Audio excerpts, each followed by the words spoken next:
Guys, ননদিনীদের জন্য shopping করতে এসেছি।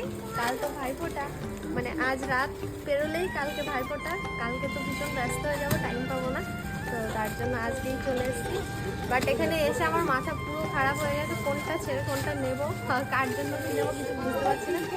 চলো একটু দেখাশোনা করছি, কত শাড়ি ছাড়িয়েছে এপাশে ওপাশে চারিদিকে, আর প্রচুর স্টক,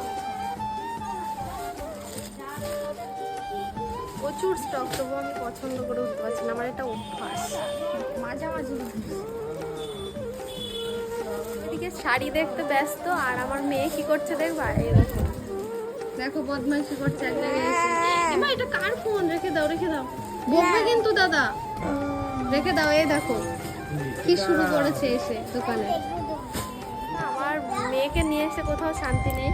এ দেখো এদিকে তোমাদের দাদা ভাইও আজকে প্রচুর টেনশনে পড়ে গেছে, কালকে ভাইফোঁটা, কি ঝামেলা। চলো শাড়ি তো খুব কষ্ট করে চুজ করেছি, সেটা আমি তোমাদেরকে কালকে তো অবশ্যই দেখাবো। তো এখন আবার এসছি হচ্ছে চুড়িদারের কাউন্টারে। এখান থেকে একটা কিছু নিতে হবে, কারণ আমার তো অনেকগুলো ননদিনী, তোমরা তো জানো। তো কালকে আসবে সব ননদিনীরা তোমাদের দাদাভাইকে ফোঁটা দিতে। একটা মানে কুর্তি নেওয়ার জন্য দেখো কি করেছে এটা, এই জায়গাটা দেখো। তাও কি পছন্দ হলো? তোমাদের দাদাভাইয়ের তো পছন্দই হচ্ছে না।